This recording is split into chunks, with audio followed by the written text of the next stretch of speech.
예, 안녕하세요. 오늘 이 대토론회의 좌장을 맡은 김창수입니다. 저는 현재 우리 국교의 대입제도 특별위원회 위원장을 맡고 있습니다. 우선 본격적인 토론에 앞서 오늘 아주 좋은 발제를 해주신 손동현 교수님께 진심으로 감사의 말씀을 좌장으로서 드리고요. 제가 대학에서 교육 행정가로서 융합 창의 인재 육성을 위해서 상당히 많은 고민을 했었는데 그런 고민했던 그 내용에 대한 방향을 오늘 잘 제시해 주셨다고 저는 생각을 합니다.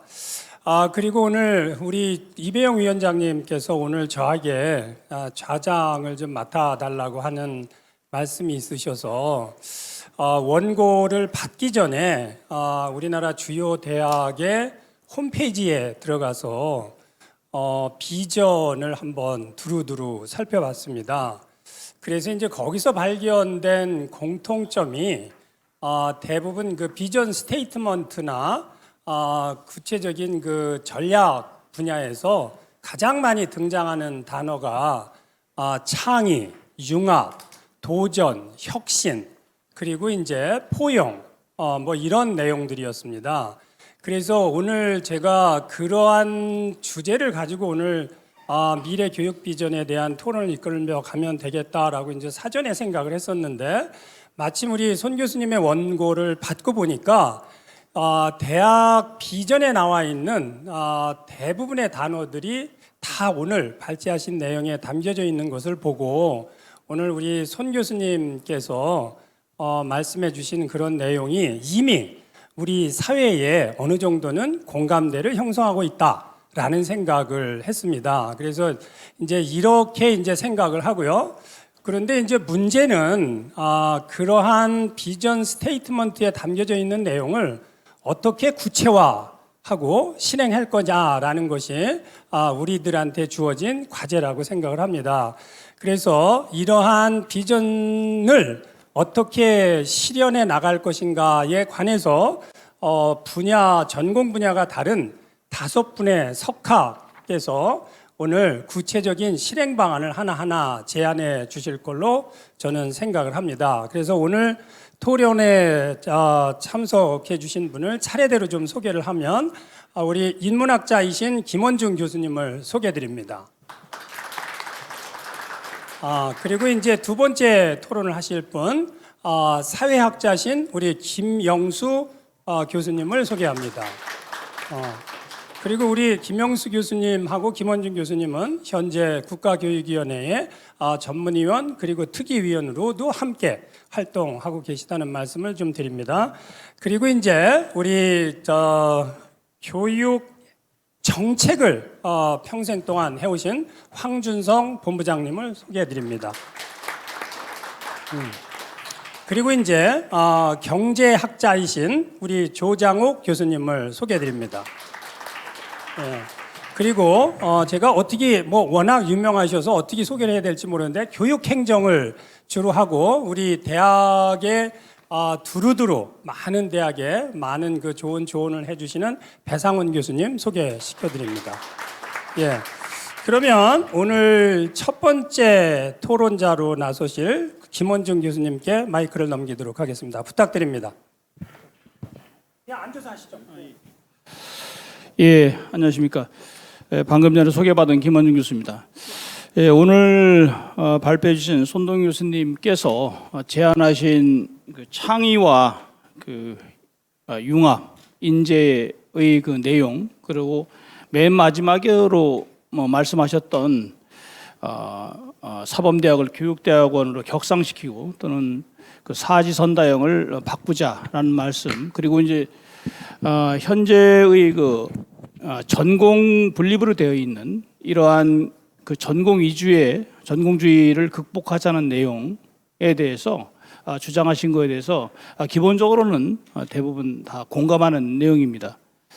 저 역시 교수님께서 그 고민하고 계시고 또 교수님께서 생각하시는 내용에 대해서 저 역시 과연 우리나라 국가교육의 비전을 어떻게 생각할까 하는 문제에 대해서 저 역시 중장기 그 발전위원회에서 비전분과에서 같이 논의도 하고 또 각계의 전문가분들하고 많은 말씀을 나누면서 느낀 것은 결국 우리의 그 교육이 바뀌어야 되며 또 그리고 그것이 어떻게 바뀌어야 될 것인가 하는 부분에 대해서는 그 어떤 분도 이의 제기를 하지 않으실 거라고 생각합니다. 우리가 뭐 저 역시 그 뭐 아까 이제 창의 인재 그다음 융합 인재가 필요하시는 것에 대해서 정말 뭐 그 의미에 대해서 뭐 너무나도 중요하게 생각하고요.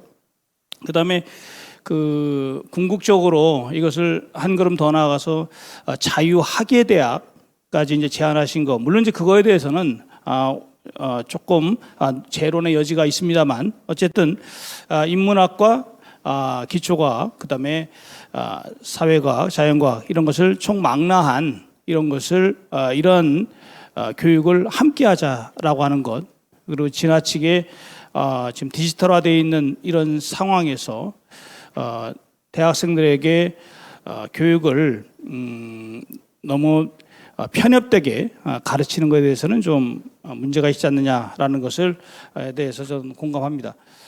제가 이제 오늘 그 몇 가지 뭐 여쭤보려고 하는 것은 뭐 여쭤본다기보다는 좀 현실적인 좀 문제인데요. 일단 창의 융합 교육이 필요하고 그다음에 전공 우선주의에 대해서 긍정하면서도 현재 그 뭐 저도 이제 사범대학의 한문교육과 교수로 있으면서 학생들 교사 양성을 위해서 이제 목표로 하고 있는데 저희가 보통 뭐 1년에 대략적으로 한 8명 정도의 그 교사를 배출하고 있습니다. 근데 대부분 이제 전공 학점이 약 한 130학점 정도 되고 그다음에 이제 130학점 중에서 그 한문과 필요한 그 전공은 대략 필수 선택 합쳐서 76학점 정도가 되고 이것은 아마 각 대학이 비슷하게 아마 되는 것으로 알고 있습니다.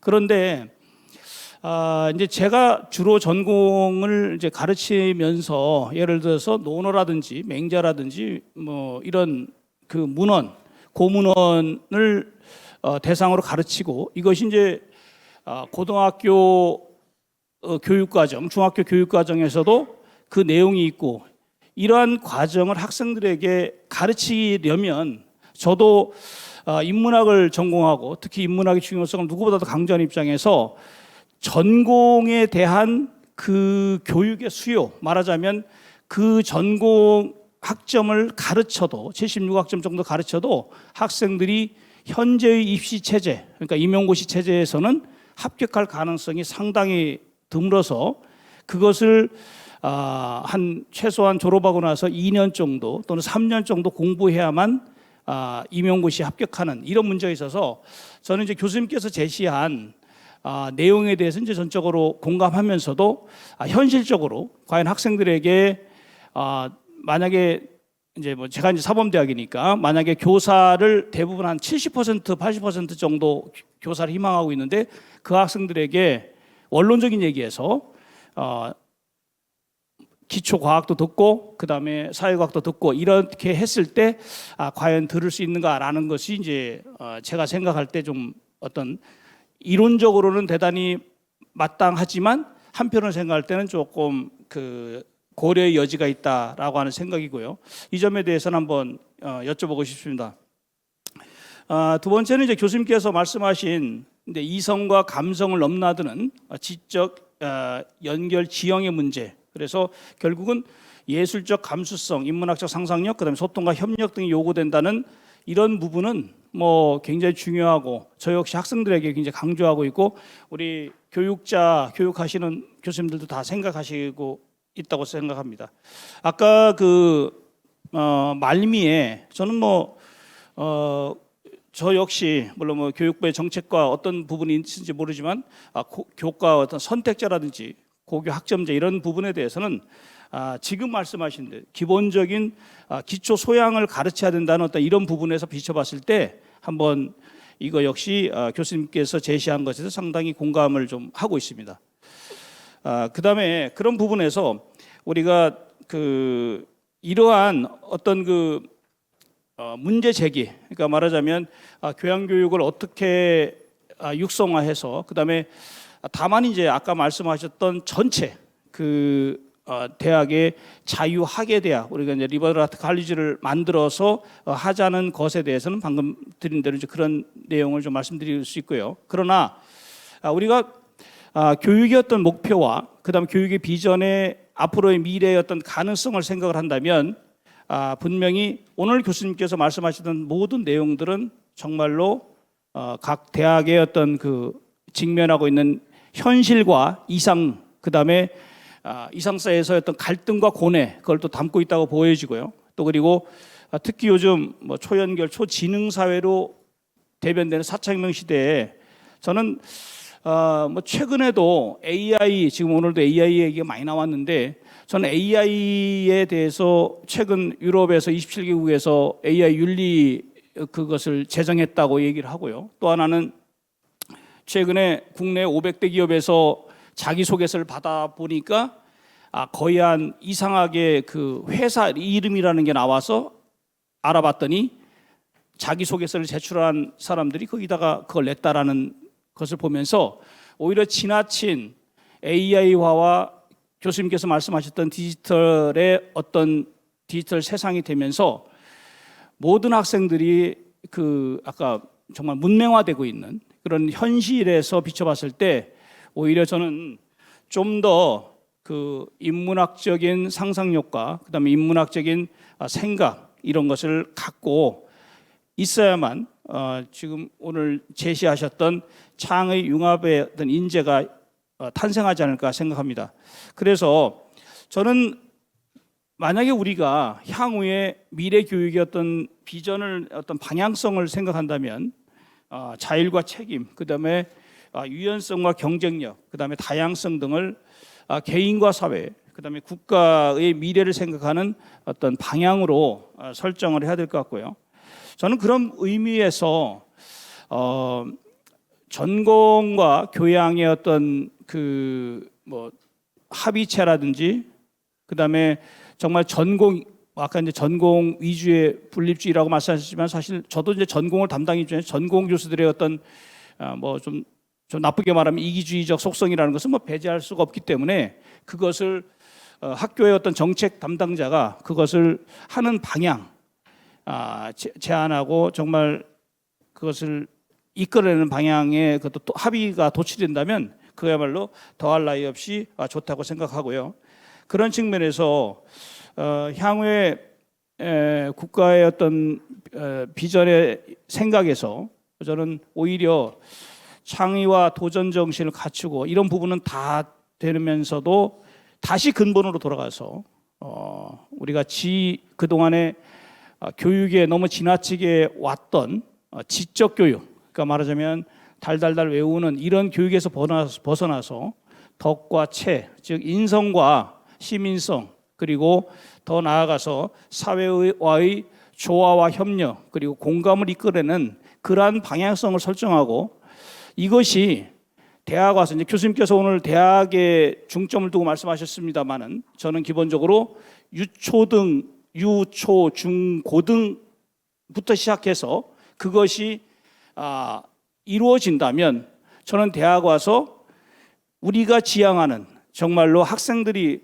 행복하게 또 행복을 위해서 교육을 받고 그다음에 미래의 어떤 자기 발전을 위해서 열심히 공부하고 그다음에 대학에 있는 구성원들도 학생들이 하나의 그 인격체로 또 그리고 훌륭한 지성으로 세상에 나아가서 정말 저도 뭐 기업체 강의를 많이 또 해봤고 또 기업체 분들하고 많은 말씀 나눴습니다만 그분들이 요구하는 거, 그것은 아까 교수님께서 말씀하셨던 정말 사람이 된 인문학적인 어떤 능력이 있는 역량이 있는 이런 사람들을 필요하다는 것에 대해서는 전적으로 공감하고요. 이런 부분에서 오늘 그 교수님께서 제시한 이 교육의 비전, 그다음에 우리가 지향해야 될 교육의 방향 이런 것에 대해서 말씀하신 것에 대해서는 대단히 공감하고요. 그다음에 저 역시 공부하는 입장에서 잘 배웠습니다. 예, 감사합니다.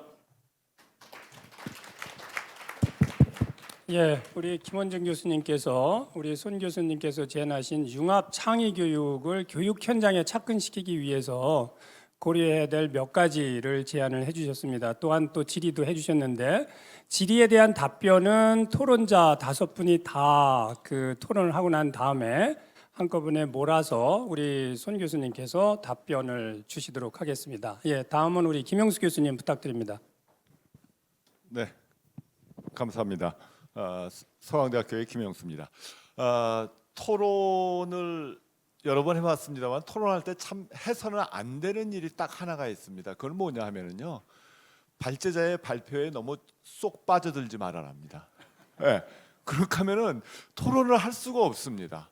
그런데 물론 손 교수님의 그 원고를 좀 일찍 받아서 찬찬히 살펴볼 기회가 있었습니다만 오늘 이렇게 말씀을 들으면서 다시 한번 그 내용에 빠져들 수밖에 없었는데, 그러면서 또 한 가지 들었던 생각은 나도 나중에 저런 해안을 가질 수가 있을까라는 생각을 갖다가 스스로에게 좀 물어봤습니다.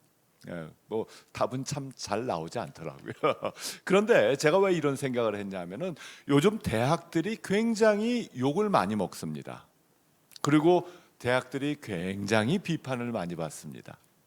그런데 가만히 살펴보면은요, 아까 송 교수님께서도 말씀을 하셨습니다마는 그 비판과 그 참 나무람의 포인트들이 몇 군데에 모여 있어요.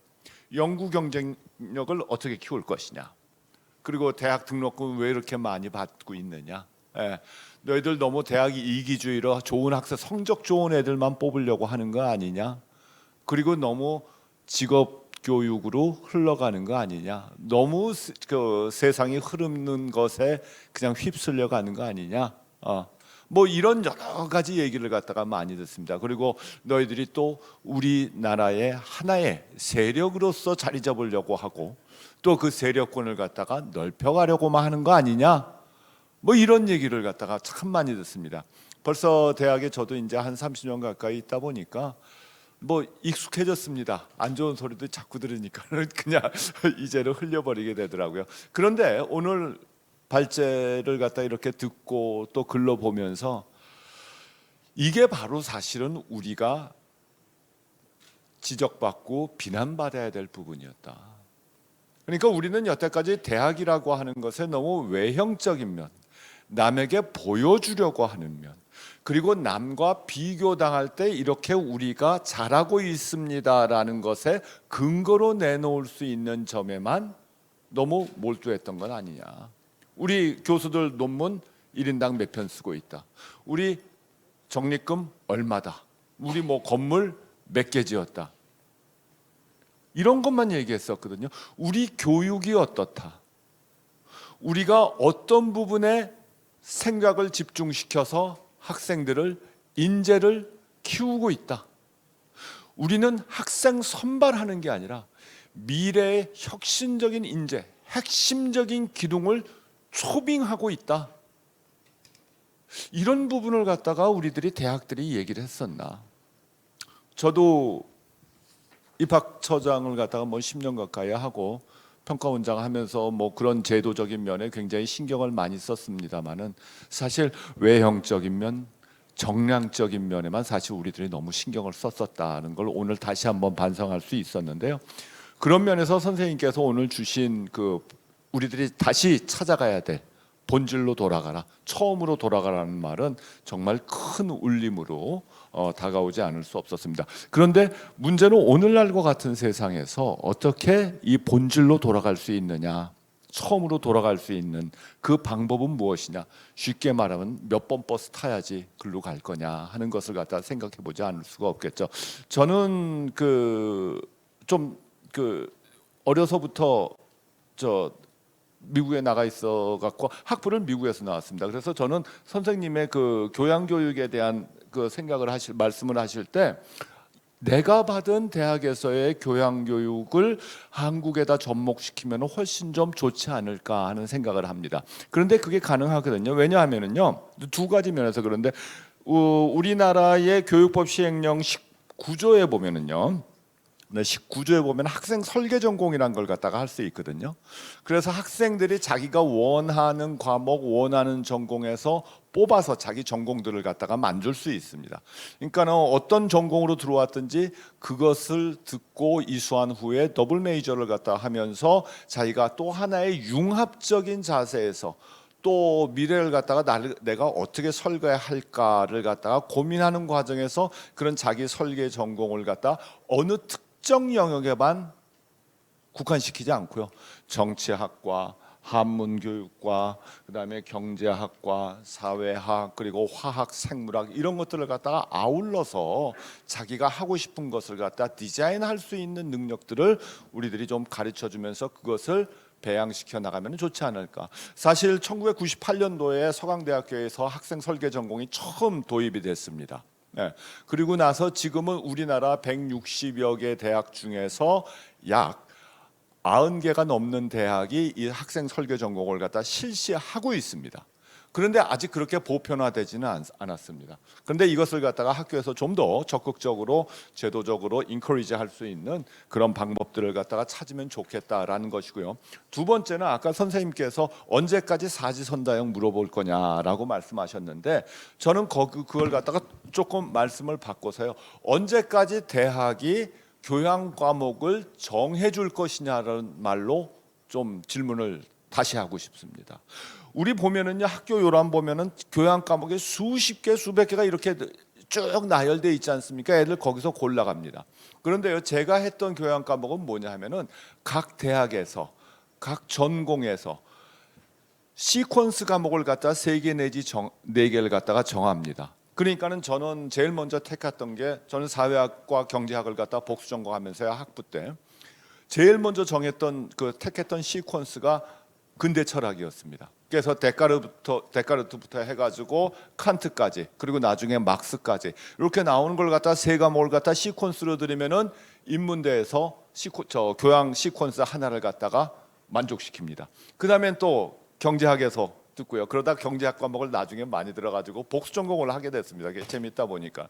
그리고 또 뭐 생물학이라든지 그런 데서 뭐 들을 수도 있고요. 그래서 이렇게 시퀀스를 갖다가 각 여러 단대에서 4개 내지 5개를 갖다가 만족하면 그러면은 저희가 코러제였기 때문에 한 15개의 과목을 들으면은 대부분의 그 교양 과목을 갖다가 만족시켜주는 이러면서 이공계, 자연계, 경상대, 문과 이런 것들을 갖다가 전부 다 아우를 수 있는 그러면서 강제가 아니라 네가 좋아하는 과목을 갖다가 골라라 하는 것 그리고 그렇게 하면서 융합적인 면, 창의적인 면을 갖다가 학생들에게 길을 터줄 수 있는 그런 그 시스템을 제가 했다라는 것이 지금도 상당히 만족스럽다 그리고 좋은 기억으로 남는다라는 것을 갖다가 알 수 있는데요. 뭐 이런 방식들을 갖다가 우리들이 한번 오늘날의 한국 대학에서도 좀 적용시켜 볼 수 있지 않을까 하는 생각을 갖다가 하게 됩니다.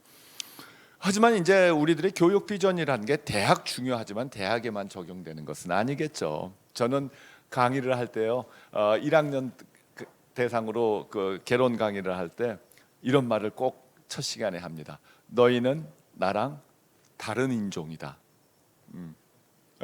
왜 다른 인종이냐? 나는 후진국에서 태어났다. 요즘 말로 하면 개발도상국에서 태어났다. 그래서 나는 내가 지금 갖고 있는 게 너무나 감사하고 만족스럽다. 하지만 너희는 최소한 중진국에서 태어났다. 그리고 지금 선진국으로 살고 있다. 그러니까 너희들은 기본 생각부터가 나와는 다르다. 그런데 지금 소위 말하는 알파 세대는 선진국에 태어났다. 그럼 얘들은 기준점이 더 다를 것이다.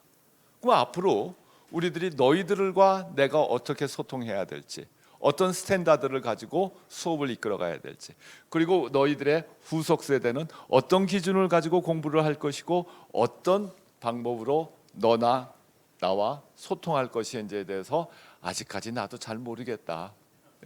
아직까지 나도 잘 모르겠다. 왜냐하면 30 넘은 우리 딸하고도 말 안 통할 때가 많은데 너희들하고 어떻게 얘기가 통하겠니? 라는 걸 갖다가 얘기하면서 저는 요즘 여러 선생님들로부터 듣는 말씀 중에 하나가 그렇게 다른 인류, 다른 인종으로 우리 사회에 등장한 이 아이들에게, 후속 세대들에게 교육이란 무엇이냐? 그리고 네가 어떤 길을 가야 될 것이냐?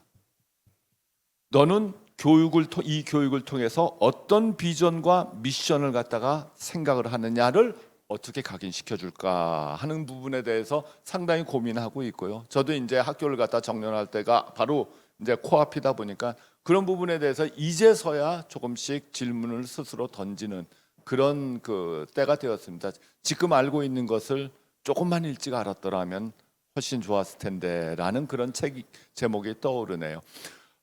그러면서 오늘날의 초등학생들, 유치원생들, 중학생들, 고등학생들, 대학생들에게 우리들이 제시해야 될 교육의 본질적인 면과 교육이 나아가야 될 방향, 그리고 얘들이 어떻게 커나가야 될지에 대해서 한번 진지하게 우리 처음부터 다시 생각해 보자.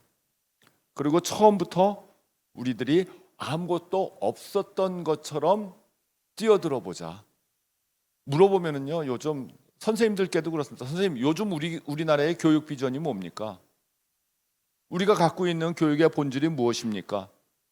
라고 제가 여쭤보면은 참 그렇게 명확하게 답을 해주시는, 물론 그게 명확하게 답이 나오는 질문은 아니지만 명확하게 답을 해주시거나 이거잖아 라고 이렇게 넌지시 알려주시는 분들 참 만나기가 어렵다는 걸 갖다 생각해 볼 때, 오늘 손 선생님께서 제시해 주신 그런 그 이슈들은 정말 우리가 앞으로 깊이 새겨서 간직하면서 또 가끔씩 이렇게 자주 꺼내보는 그런 정말 말씀이 아니었나 하는 생각을 하게 됩니다. 많이 배웠습니다, 선생님. 예, 박수 부탁드립니다. 예, 우리 김영수 교수님 감사합니다. 아마 손 교수님께서 제안하신 그런 교육의 본질로 돌아가기 위해서 하나의 대안으로 생각할 수 있는 게 학생 스스로 자기 주도적인 설계 전공 시스템을 한번 구현해 보는 것이 어떤가라는 제안을 해주셨습니다. 감사합니다. 그러면 우리 세 번째 이제 토론을 맡으실 우리 황준성 교육개발원 본부장님께 마이크를 넘기도록 하겠습니다. 부탁드립니다. 예, 안녕하십니까. 세 번째 토론을 맡게 된 한국교육개발원 황준성입니다. 보통 토론을 시작할 때, 토론문을 작성할 때 전략을 생각을 하거든요. 이 발제문을 보고 나서 이번 토론을 어떻게 진행할까 전략을 짜게 되는데, 손동현 교수님의 발제문을 보고 나서는 고민에 많이 빠졌었습니다. 앞에 김영수 교수님께서도 절대 빠져들면 안 된다고 하셨는데, 빠져들면서 이거 똑같은 얘기 똑같이 할 수도 없고 공감합니다만 할 수도 없고 어떻게 하지?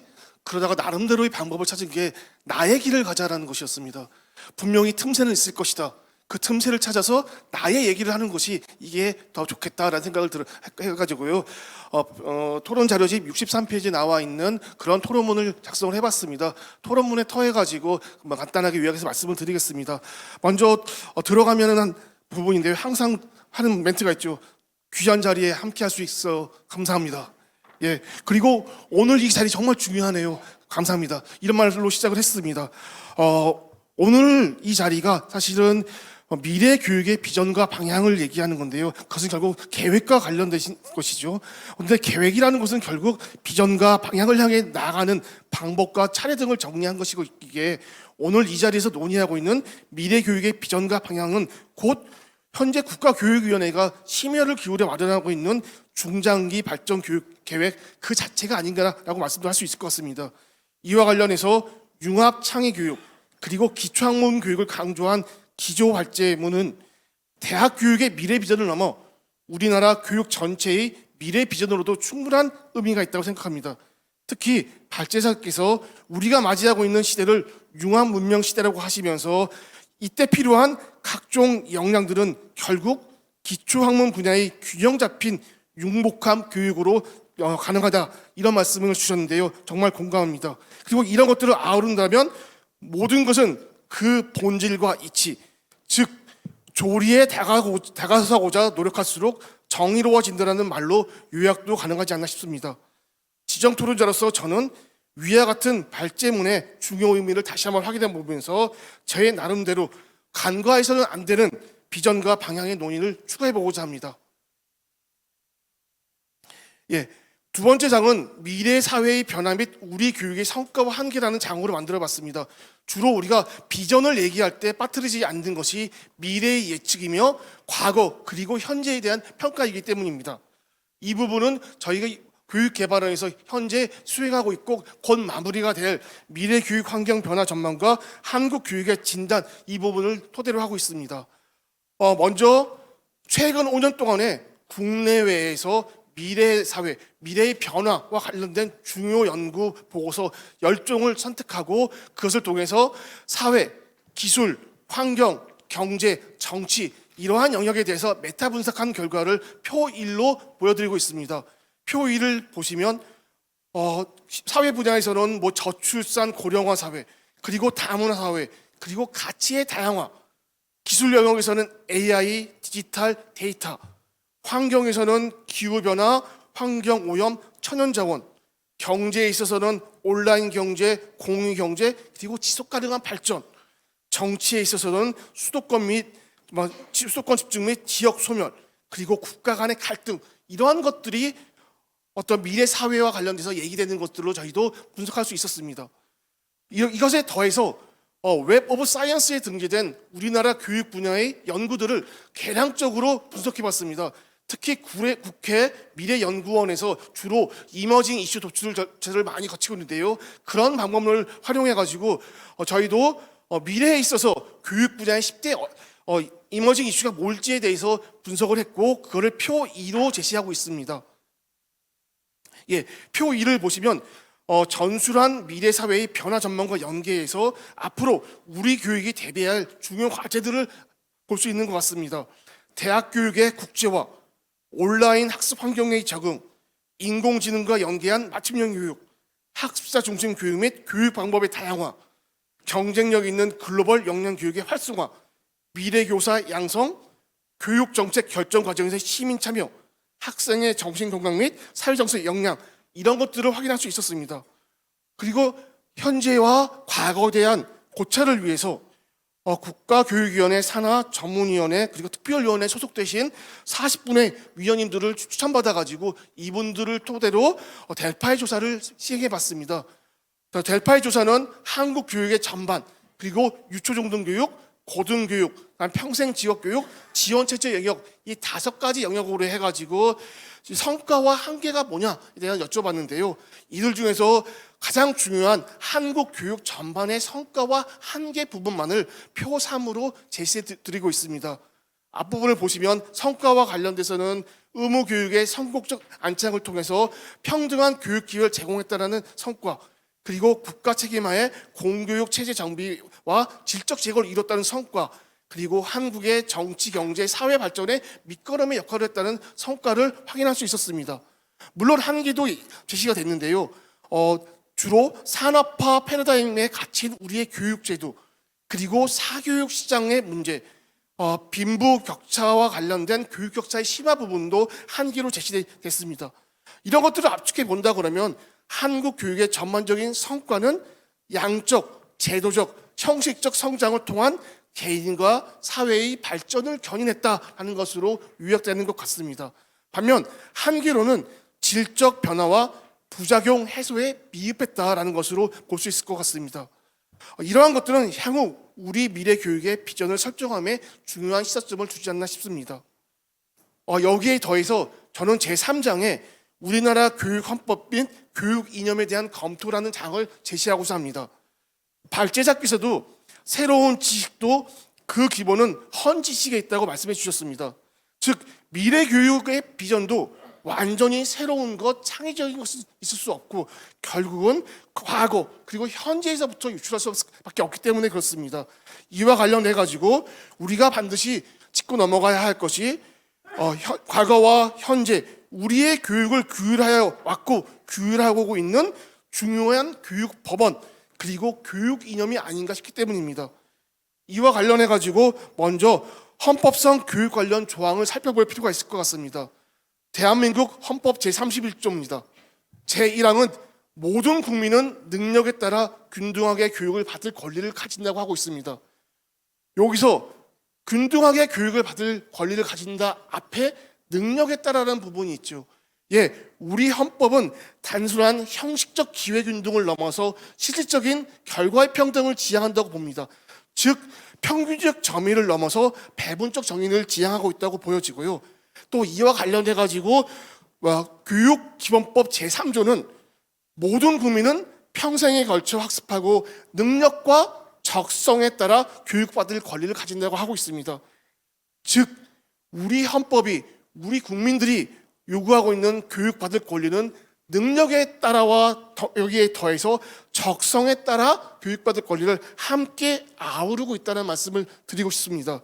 즉 능력과 함께 적성의 차에 따른 배분적 정의도 우리가 요구하는 것이며 이것이 결국은 우리 미래 교육 비전에 담겨져야 될 내용이라는 것을 말씀드리고 싶습니다. 제2항에서 얘기하는 의무교육, 3항에서 얘기하는 무상교육, 4항에서 얘기하는 교육의 자주성, 전문성, 정치적 중립성, 5항에서 얘기하는 평생교육 진흥의 의무의 범위, 6항에서 얘기하는 교육제도 법률주의의 어떤 범위, 이런 것들도 단지 헌법적인 조항이 아니라 우리가 합의를 통해서 이런 것들을 미래 교육 비전에 담아가야 하지 않나 하는 맥락에서 이것도 한번 같이 봐주십시오 라는 말씀을 드립니다. 아울러서 1949년 2월에 제정된 구교육법 이래에 현재의 교육기본법까지 빠지지 않고 있는 내용이 바로 우리의 교육 이념으로서의 홍익인간입니다. 홍익인간이 과연 우리의 교육 이념으로서 타당한가에 대한 주장은 찬반 얘기가 있기 때문에 다양한 얘기가 있을 수 있지만 그럼에도 불구하고 우리 교육법에 있어서 교육의 이념으로서 빠지지 않고 왔다면 다른 대안이 제시되지 않는 한 이 홍익인간의 이념 역시도 우리가 교육 미래의 비전을 논의함에 있어서 함께 생각해 봐야 될 것이 아닌가 싶어가지고 감히 홍익인간에 대한 교육 이념도 우리가 함께 고찰할 필요가 있습니다 라는 말씀을 아우르서 드리겠습니다. 예, 마지막으로 토론을 마무리하고자 합니다. 우리가 지난 몇 년 동안에 코로나 팬데믹을 겪으면서 뉴노멀, 그다음에 넥스트 노멀 많은 얘기를 했습니다. 교육에 있어서도 교육 뉴노멀, 교육 넥스트 노멀 얘기했지만 과연 이것이 무엇인가에 대해서 합의가 되지는 않았고 정리가 된 것도 찾아보긴 어렵다고 생각을 합니다. 이것과 관련돼 가지고 거칠지만 제가 표 4로 한번 제시를 해봤습니다. 교육의 올드 노멀, 교육의 뉴 노멀 비교적으로 설명을 가능할 것 같은데요. 여기서 교육의 뉴 노멀만 말씀드린다 그러면 전인 교육이라고 하는 것을 토대로 함에 교육의 목적은 개인의 희망과 적성에 맞는 개인 맞춤형 교육을 목적으로 더하고 교육 내용에 있어서는 국가 사회가 제공하는 교육 내용이 아니라 학습자 주체성에 기반해서 교육 여건과 환경도 학교 뿐만 아니라 학교 안과 밖, 즉 경계를 초월하는 다양한 환경 속에서 교육 방법도 면대면 상호작용의 범위에서 또 벗어나 비대면 교육 방법의 적극적 활용을 통해서 교육 결과도 국가가 선택한 최소 기준의 유의미성을 추구하는 것이 아니라 개개인이 선택한 개별 만족 기준의 유의미성을 추구하는 교육으로 나아가는 변화하는 것이 교육의 뉴노멀이 아닌가 싶은데요. 특히 교육 뉴노멀에서 지향하는 정의로운 교육의 결과가 기존의 국가 중심적인 그리고 획일화된 사고에 토한 최소 기준, 평균 기준이 아니라 학습 복지적 측면에서 강조하는 개개인의 능력과 적성의 차이가 고려된 만족 기준에 입각해가지고 우리가 교육을 보고 나가야 되지 않나 생각을 해보면서요. 그리고 이러한 만족 기준이 실현되기 위해서는 결국은 존중의 교육이 자리를 잡아야 한다고 생각을 합니다. 현재의 모습 그리고 미래의 변화에 대한 존중, 같음과 다름에 대한 존중, 나 자신과 우리라는 국가사회 그리고 인류에 대한 존중이 이해되고 실천할 수 있는 교육만이 만족 교육에 입각해서 교육의 정의를 보고 앞에서 얘기한 홍익인간으로서의 정신, 그 다음에 헌법에서 얘기하고 있는 교육의 어떤 정의로운 교육받을 권리 이런 것들을 아우를 수 있지 않나 싶어가지고 만족 기준 그리고 존중의 교육을 강조드리면서 거칠지만 이것들도 한번 미래 비전의 논의에서 함께해 주십시오라는 것으로 토론을 마치고자 합니다. 예, 감사합니다. 예, 우리 황 본부장님 감사합니다. 역시 교육개발원에 계신 그런 그 특성을 살려서 교육 비전을 만들 때 우리 미래 사회의 변화상 살펴보고 그동안에 우리가 추진해왔던 교육의 어떤 성과와 과제를 한번 점검해 볼 필요가 있다. 그리고 이제 헌법이나 교육 이념에서 제시한 그런 내용들을 고려하고 올드 노멀과 뉴 노멀을 좀 비교 분석하면서 교육 비전을 만들 때 좀 더 우리가 융합 창의 인재 양성에 큰 도움이 되지 않을까라는 그런 제안 내용으로 저는 이해를 했습니다. 다시 한번 감사드리고요. 네 번째 토론자이신 조장우 교수님께서는 경제학적인 관점에서 이 융합 창의 인재 육성 방안의 그 실천 방안을 제안해 주실 걸로 생각이 됩니다. 부탁드립니다. 예, 손 교수님 발표 전적으로 동의하고요. 다만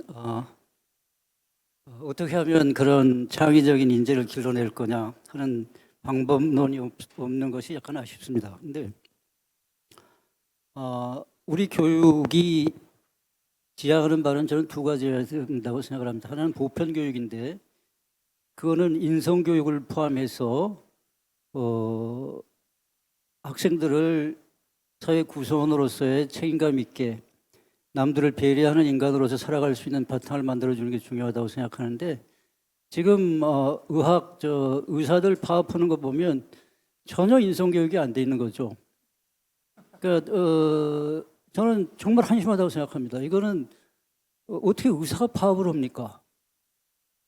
저는 이런 사례는 아마 세계사적으로 없을 겁니다. 그런데 이것이 단적으로 우리 교육의 인성교육이 얼마나 부족한지를 보여주는 것이라고 생각하는데 특히 또 나중에 얘기하겠습니다만은 이 교권 무너지는 거 보면 이거는 교육이 아니라 완전히 아수라장이 돼가고 있다는 생각을 하게 되는데 하여튼 그런 면이고요. 어쨌든 창의 융합 저는 다 동의합니다.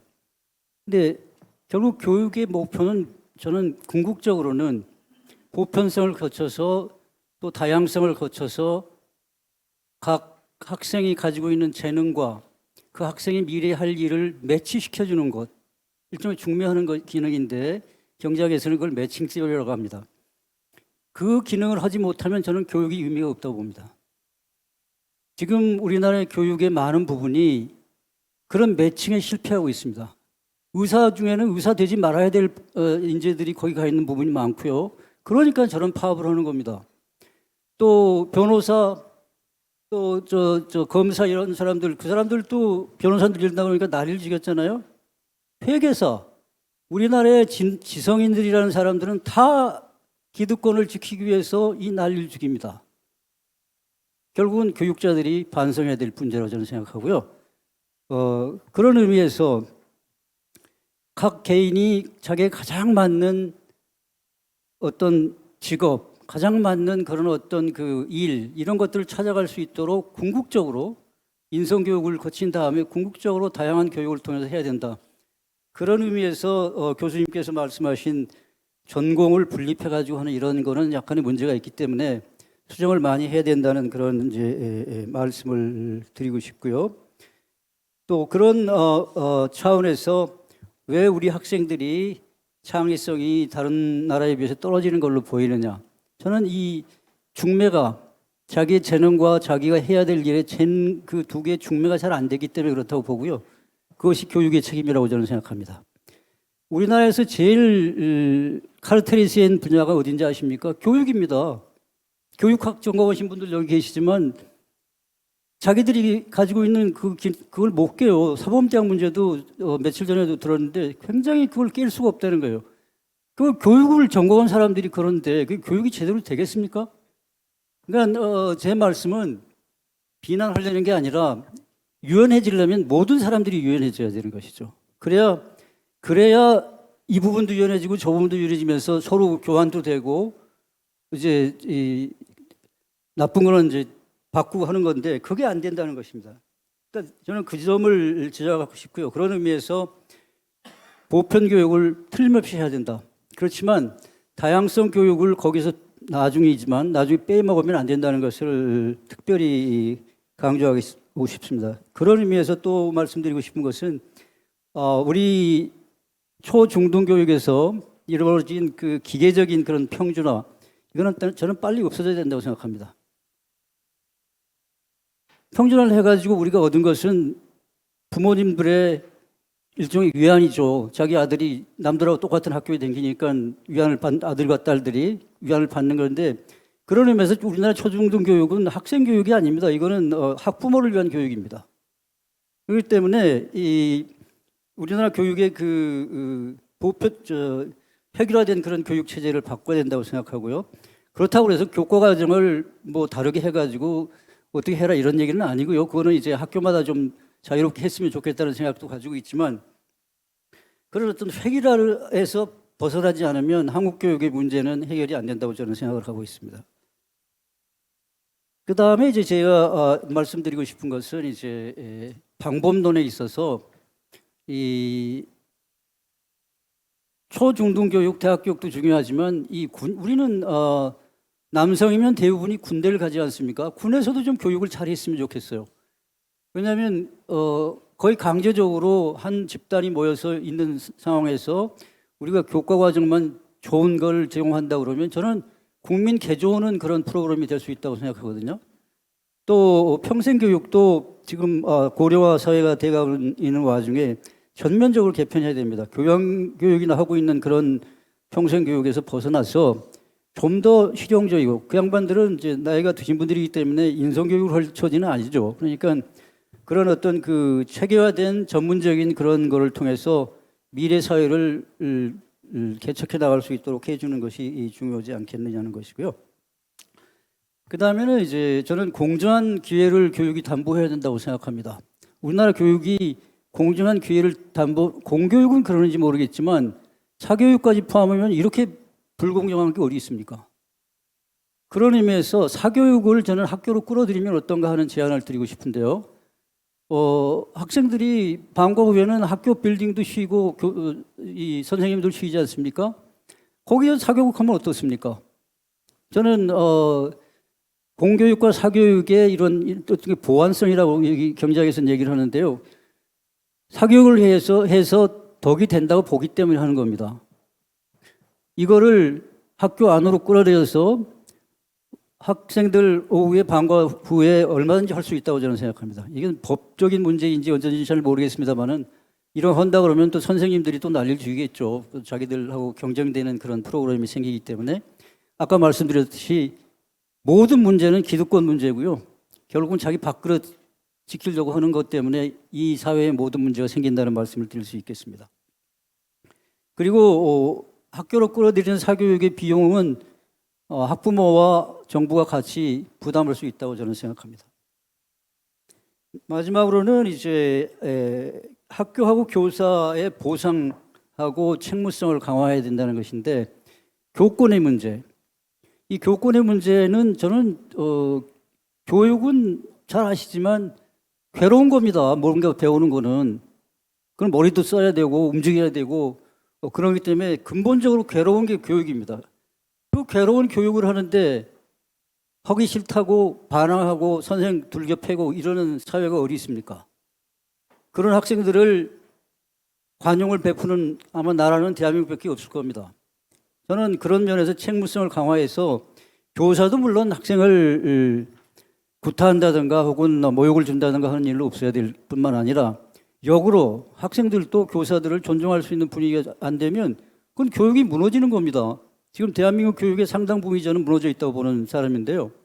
그런 의미에서 저는 교권을 세우고 또 잘하는 교사들에 대해서 보상을 해주고 하는 체제가 마련돼야 된다. 천편일률적으로 같은 봉급 받아가면서 하는 그런 사회에서 무슨 열심히 하고 싶은 의욕이 생기겠습니까?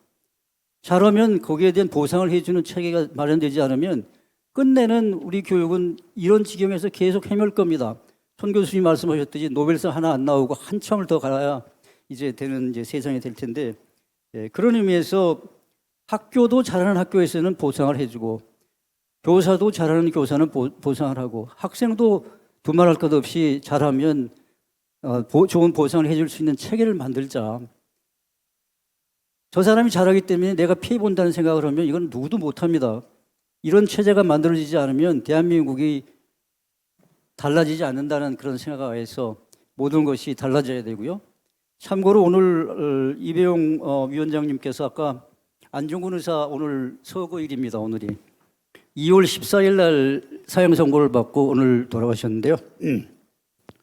천안함도 오늘 일어난 일이고요. 또 오늘 즐거운 그런 과거의 역사가 있는데 오늘은 이승만 대통령의 생신날입니다. 탄생일입니다.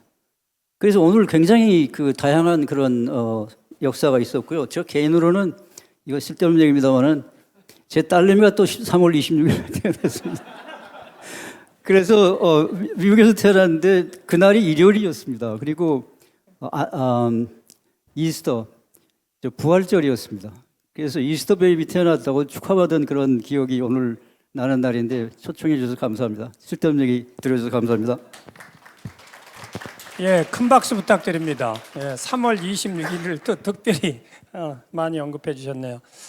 우리 조 교수님께서는 교육이 바로 서는 것이 바로 이제 가장 중요한 일이다라고 말씀을 하시면서 최근 우리 사회의 쟁점이 되고 있는 다양한 이슈에 대해서 조목조목 개선 방향을 제시해 주셨다고 저는 생각이 듭니다. 다시 한번 감사드립니다.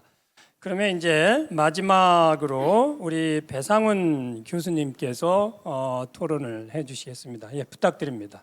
예, 반갑습니다. 성균관대학교에 있는 배상훈입니다. 손동희 교수님은 평소 자주 뵙고 가르침도 많이 받아서 자유학의 문제나 여러 문제에 있어서 다 동의하는 바고요. 토론문은 교수님 쓰신 글을 보고 적어서 오늘 또 PPT를 보니까 또 다른 면도 많이 있어서 저도 좀 제기를 가면서 한번 토론을 해보고자 합니다. 오늘 주제가 미래 교육의 비전이라고 하면 이 비전을 살피려면 현재 상황을 정확히 분석하는 게 저는 중요하다고 생각을 합니다. 교육 생태계에 미칠 임팩트? 그러려면 저는 두 가지를 꼽겠습니다. 첫 번째는 당연히 저출생이죠. 작년에 우리가 아이를 낳은 게 23만이라고 하는 것 같아요. 23만.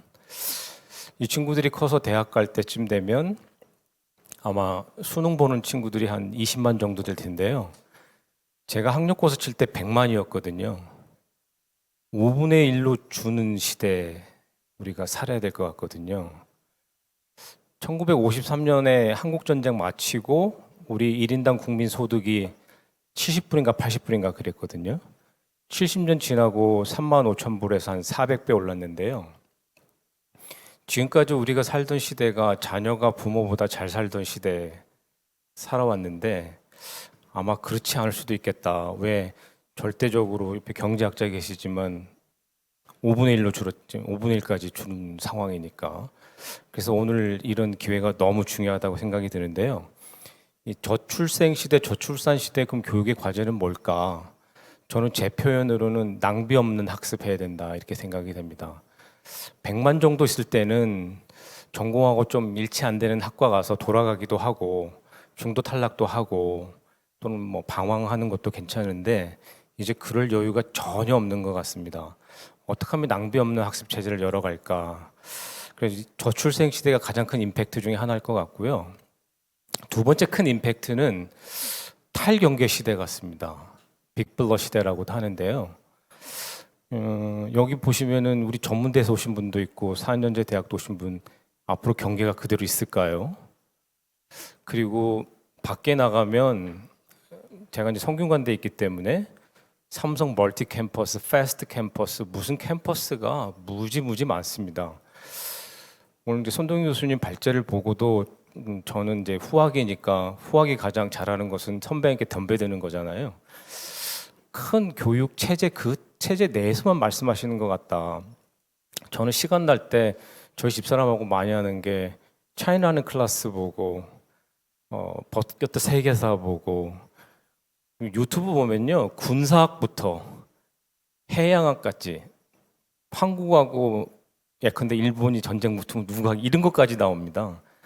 그리고 뭐 미국사, 뭐 프랑스 혁명사, 교육사 다 나오는 시대인데 미국 공교육의 역사를 열었던 호레스 마인이라는 사람이 학교는 인류가 만들어낸 최고의 발명품이다 이런 말을 했는데 저는 앞으로 학교와 대학의 교육 독점 시대는 저물 수도 있겠다 이런 생각을 합니다. 그러니까 인구는 줄고 빅블러 시대가 왔다. 그러면 뭐 어떻게 살아가야 될까 이렇게 생각을 해보면 저는 이제 옆에 경제학자 계시지만 학습 주도 성장 시대를 좀 열어야 되겠다. 저는 이런 표현이 있는데요. 인재 주도 성장 시대를 이 교육학 하는 사람들이 이게 뭐랄까 신념처럼 외쳐야 되는 거기도 한데요. 저는 아무리 생각해도 제 말이 맞는 것 같아요. 왜냐하면 한국 사람들이 제일 잘하는 게 뭔가 살펴보면 저는 공부라고 생각하거든요. 우리 한국 사람들 한민족이 제일 잘하는 게 공부 같고요.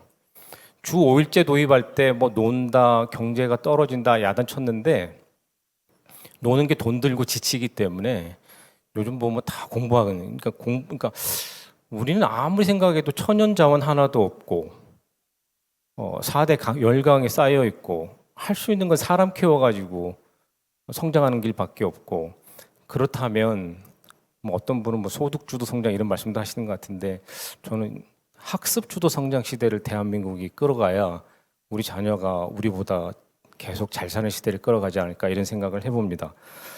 그런 면에서 국가교육위원회가 오늘 이런 모임하는 걸 너무 중요하다고 생각하는데요. 그러니까 교육의 내용부터 교육의 방법, 교육의 무대, 교육의 연안까지 싹 다 바꿔야 되지 않을까. 그렇지 않으면 정말 절체절명의 위기가 오지 않을까. 그거는 기성세대가 이제 자라나는 우리 자녀들한테 죄 짓는 거 아닐까. 이렇게 볼 때 이제 미국에서도 국가교육위원회가 있었습니다. 레이건 때 만들었는데요. 소련이 스푸트니크를 쏘니까 스푸트니크 쇼크라고 그러죠. 열받아가지고 이제 레이건이 만들었는데 그때 미국의 이제 국가교육위원회 같은 데가 한 2년 정도 이런 모임을 쭉 하면서 그 보고서 보니까 너무 재밌던데요. 첫 문장이 이런 거였는데요. 이 보고서는 미국 국민에게 바친다 했는데 그 국가교육위원회를 만든 대통령한테 보고하는 게 아니고 대통령과 미국 국민에게 바친다. 저는 굉장히 책무성 갖는 거라고 생각이 들었고 두 번째는 당시 레이건 정부가 이게 공화당 정부였기 때문에 작은 정부를 굉장히 표방했고 연방교육부를 줄이고 싶어 했어요. 근데 보고서는 한 2년 정도 스터디하고 난 다음에 교육기획운동이나 교육복지 차원에서 연방교육부를 늘려라라고 제안을 했습니다. 통치권자에게 다른 제안을 한 거죠. 그래서 저는 앞으로 계속 토론회를 할 것 같은데 그런 포부를 가지고 했으면 좋겠다 이런 생각이 듭니다. 낭비 없는 학습과 관련돼서 몇 가지 말씀을 드리고 싶은데요. 저는 오늘날 우리 대학교육이 가지고 있는 큰 두 가지의 문제가 있다고 생각합니다. 첫째는 초중등 교육과 고등교육의 단절입니다. 손동현 교수님 교양 기초교육 말씀 많이 주셨는데요. 우리 교육감님도 계신데 초중등 교육에서 배운 거는 교양교육 아닙니까? 저는 그런 생각도 들고 대학에 오면 초중등 교육 깡그리 무시하고 뭐 배웠는지 모르는 상태에서 대학에서 가르치고 싶은 거 가르치거든요. 초중등 교육과 고등교육의 역할 분담은 어떻게 돼야 될 것인가 이런 문제 고민해야 된다고 생각하고요. 첫 번째 단절이 그거고 두 번째 단절은 교실 안에서 배우는 것과 졸업 후에 삶에서 마주하는 직업 세계에서 마주하는 현실이 디스커넥트 된 거거든요. 그럼 학생들이 몰입하기 어렵고 수업이 잘 안 되는 거거든요. 그래서 미네르바 대학 세웠다는 사람이 말하기를 앞으로의 화두는 렐러번트다. 그래야 학생들이 수업에 몰입하고 재미를 느끼고 그래서 뭐 PBL 이런 것도 나오는 거 아니겠습니까? 그러니까 낭비 없는 학습이 제일 중요한 것 같다는 생각이 그렇게 했어요. 그러니까 낭비 없이 초중등에서 고등교육까지 또는 학교 안에서 배우는 것이 학교 밖으로. 두 번째는 맞춤형 학습 같습니다. 맞춤형 학습. 맞춤형 학습과 관련해서 하나 말씀드리고 싶은 게 경제하는 분들이 인구수 줄이니까 교사수 줄이라고 그러는데 지금 상태 그대로 유지하는 거잖아요. 획일적이고 균질적이고 일방적인.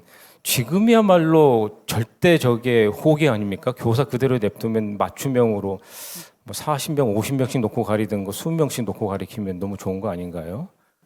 그래서 저는 줄이지 말아야 된다고 생각합니다. 왜냐하면 우리나라가 학습주도 성장을 해야 되기 때문에 교육 빼면은 우리나라는 시체이기 때문에 근데 똑같이 프로포셔널리 줄여야 된다고 하면 지금의 상태를 그대로 가져가겠다는 건데 그게 가능한 것인가?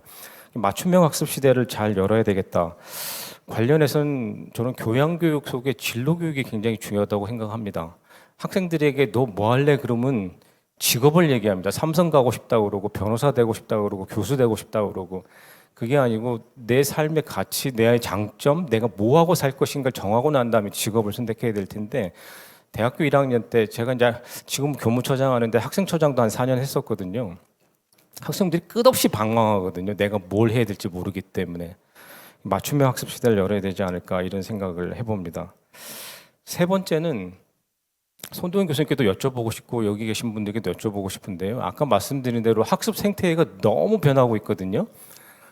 유튜브에 보면 정말 안 나오는 게 유튜브가 전 다 맞다고 얘기하는 건 아닙니다. 그렇기 때문에 디지털 리터러시가 중요하다고 하는데 그 많은 교육 기회와 자원 속에서 우리 학교와 대학은 어떤 역할을 해야 되고 학교 밖에서 배운 것은 어떻게 인증을 하고 학교 안으로 끌어들이고 학교 안에서 배운 거, 학교 밖에서 배운 거, 그 다양한 학습 경험과 성취를 어떻게 인증해서 지급세계로 넘겨갈까, 어떻게 디지털라이즈 할까, 이런 큰 판의 고민을 좀 해야 되지 않을까.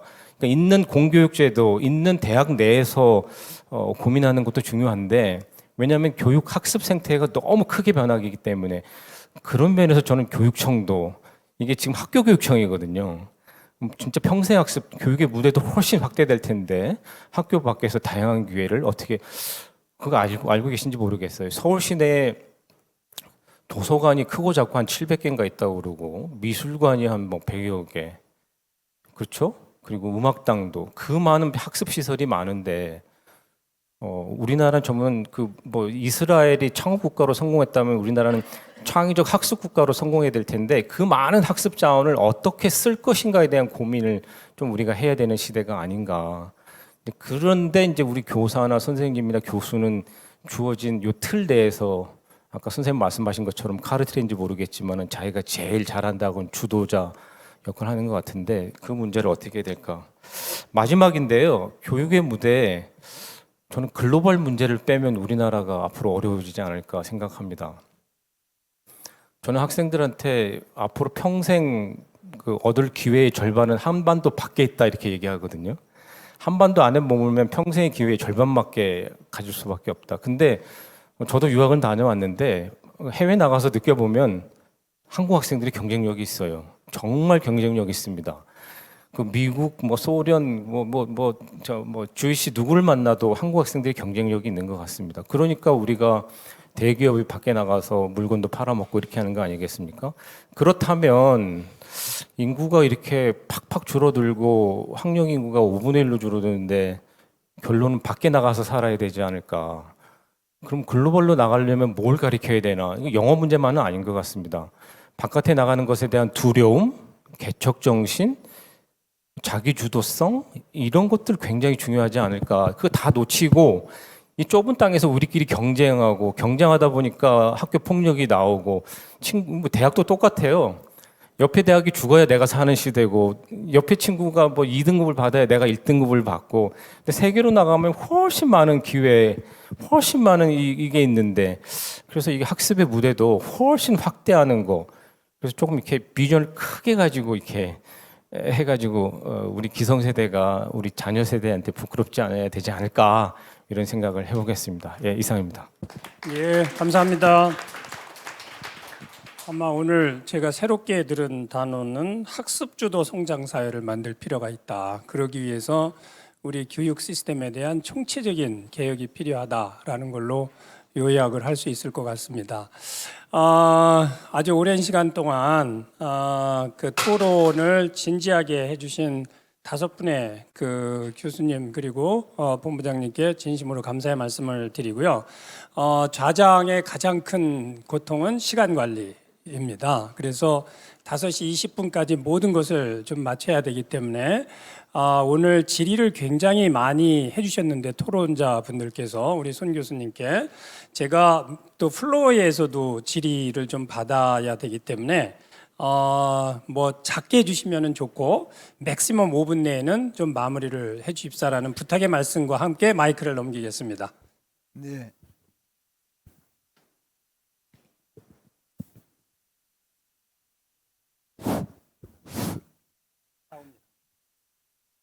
네, 여러 교수님들께서 논평을 해주셔서 저로서는 좀 황감한 생각까지 들었습니다.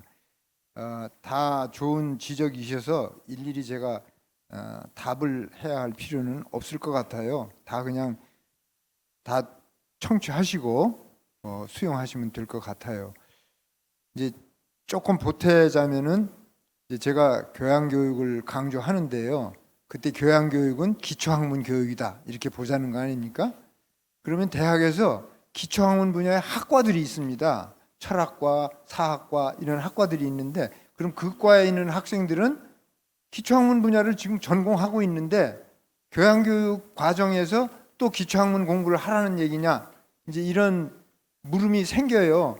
그래서 저는 그렇다 이렇게 얘기합니다.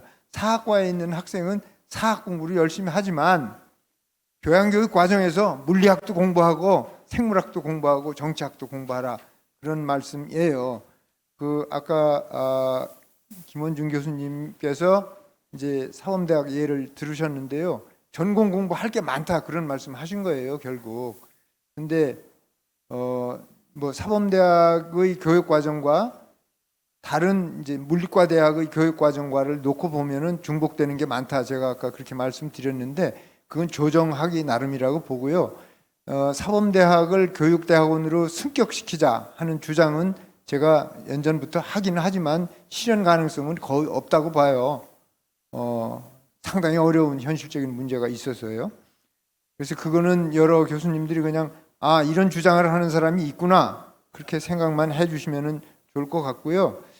그리고 이 마지막에 배상훈 교수께서 여러 가지 좋은 지적을 해주셨는데 제가 실토를 하자면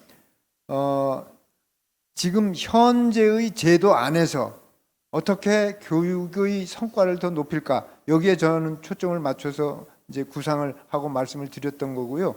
저도 이 학교가 더 이상 교육의 독점 영역이 되지 않는다는 것은 인지를 하고 있지만 우선은 현 제도 안에서 급히 개선할 것이 이거다라는 말씀을 드리고자 교양교육을 강조했던 겁니다. 정말 원컨대 교육부에서 대학을 지원할 때 대학의 교육을 평가합니다. 평가할 때 제발 좀 그 대학이 교양교육 과정에서 어떤 과목들로 그 교양교육 과정을 채우나 이것만 좀 들여다봐 줬으면 좋겠어요. 거기서 뭐 제가 보기에는 굳이 대학 교육 과정에 들어오지 말아야 할 것들 그런 것들이 절비하다면 그런 대학은 좀 지원을 덜 해서 그 교양교육 과정을 개선하는 쪽으로 나갔으면 좋겠다 하는 말씀을 드리고요. 저는 뭐 직접 제 글에 대한 논평은 적었습니다마는 조 교수님의 여러 가지 말씀에 100% 동감하고 우리 국가교육위원회가 이 다음에는 조 교수님께 기본 발제를 좀 부탁드리면 어떨까 그런 생각을 합니다. 그 배상훈 교수님의 여러 가지 제안은 우리 모두 다 같이 경청하고 좀 이 탈피를 해야 되지 않습니까? 저는 거기까지 오늘 제가 드린 말씀은 거기까지 간 게 아니고 지금 현재의 제도 안에서 지금 현재의 구도 안에서 개선할 것이 있다 이걸 말씀드렸습니다. 그 정도 하겠습니다. 예, 감사합니다. 예, 박수 한번 부탁드리겠습니다. 예.